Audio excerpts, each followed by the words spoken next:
3 of the telephone hop game, and I was chosen to be in the Scrappy Shenanigans for this round. This is Eileen's layout that I got, and I loved the layout. So I decided to pull out some photos of my friend's daughter when she was playing soccer.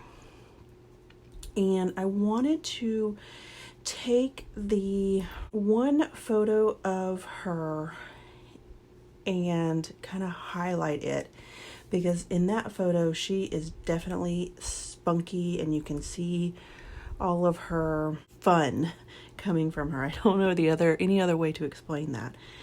So in Eileen's photo or layout, she had 2 photos, and so what I decided to do was use the technique of using up some of my scraps to really make a huge border behind this particular photo. And so all I do is I just cut and cut and cut until I find things that I like. So I even use things like this here where it's a tag, and I cut it up and use what I need to. I ended up using branding strips from the ends of the papers, and it's just a great way to use up a lot of scraps as well as really hone in on the photo and emphasizing that photo.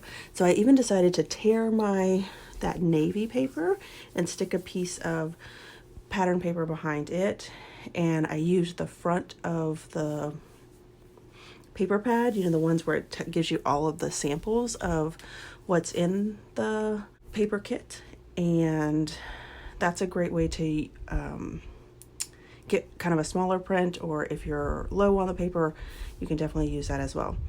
I do like to have a solid border when I finish this, so that's what I use this pink paper for, and it looks like it has bricks on it. So all I'm doing is using my T-square ruler to gut the center of it, and then I'm going to pull out my paper trimmer and kind of trim it down a little bit.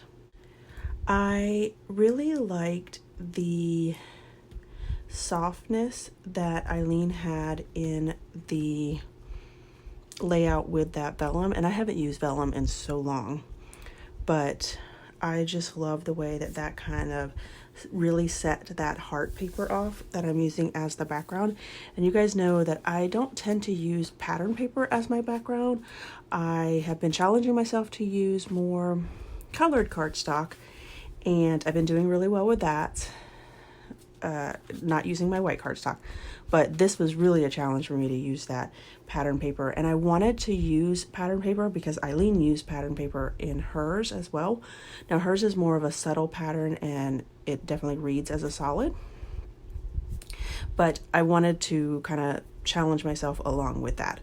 Of course, I'm going to end up making a double page layout, so these other 4 photos are just kind of random shots of her playing soccer, and I tore off a piece of the vellum on the bottom of the left-hand side of the layout, so I just decided that I might as well go ahead and use it, and I added it as a kind of a grounding piece to the right side of the layout and kind of bringing that vellum and that softness over to the right. I decided to pull out this blue paper and use my border punch to add a small border because I just felt like the photos weren't centered, and I don't know that I intended them not to be centered, but it was really far off to the right, so I felt like if I added just something to the right hand side of the layout, I would kind of balance it out a little bit. It's still not centered in the layout, but it does look better than the big gap that was there before. I had these Jolie stickers that were like playground stickers, and they had slow children at play, which I thought was perfect because of course the child is running in that sticker, which is what Emily's doing and playing soccer and just kind of running around. I pull out the sticker sheet from this playground set, and I have pretty much used this sticker sheet up. I mean, there's a lot of the bigger pieces that I have gotten used up, and I'm really excited about that. I did purchase a second kit just because I really like the colors in this one, and there's lots of fun things that you can do with it, as well as it was on clearance at Tuesday morning, so I go ahead and pick it up. I decide to make my title Feisty and Fierce, which is nothing to do with soccer, but I feel like that photo on the left with her hands on their hips, like I said before, it's just a spunky photo of her. It's a great title, I think, that fits that photo, and then the photos on the right kind of explain why she's got a soccer ball kind of standing in front of her. I do play around with the title quite a bit because I really wanted the ampersand to kind of snug between the feisty and fierce. I do add this clear sticker, but I end up taking it off because I don't like the contrast that it has against that navy paper. So I'm just building up that cluster up there, and I did have a little green circle sticker that had a soccer ball on it, so I thought that was perfect. Over here on the right hand side, I'm adding the word January, and 2017 will be in a really small sticker. I found some stickers that actually had like the full year on them. I didn't even realize I had those. So I have the January, the 2017, and then I'm also going to add another little word sticker that says play. And I'm just adding some puffy hearts over there right now. On the left hand side of the layout, I added that happy-go-lucky. There's the word adorable that I added on the photo itself.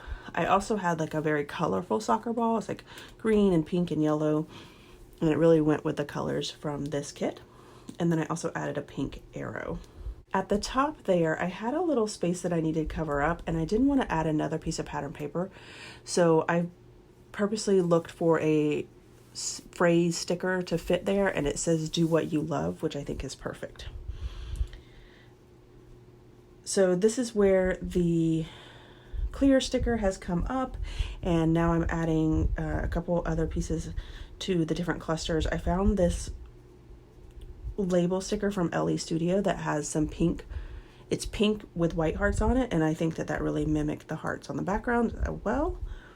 And then I just added that cool kid to the right, and I'm trying to make this sticker work, but it doesn't end up, I think I just had too many word phrases on at that time. I decide to go ahead and splatter the inks on my paper, and I first pulled out peach. I didn't like that, and then I actually ended up going with this purple, and it's really subtle. It almost looks pink, but it's definitely purple. Was completely finished with this layout, and then thought I needed something more on that far left hand side. Eileen had a small little white paper sticking out of hers, so that gave me the idea of maybe adding another color to it. So I pulled out this really bright pink, and I think that was just the perfect touch. I did go ahead and tear it along my T-square ruler, so it has a ruffled edge, but it's still a kind of a straight edge. It doesn't, because I can't tear straight at all, as you can see in my tear that I did on that navy paper. So that is it for me, guys. I want to encourage you to go and check out all of the different telephone hop game layouts that are coming out. I am third in the list, so there's going to be 7 after me. So for the next 7 days, you can find all the layouts for my group, and there are 6 groups total, so every day one person from each of the groups are going to be posting a layout, so you can follow along with them as well.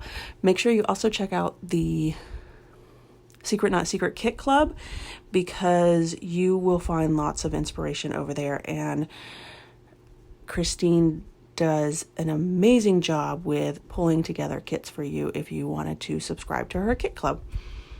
All right, everyone, thanks for watching, and I hope that you have a scrappy day.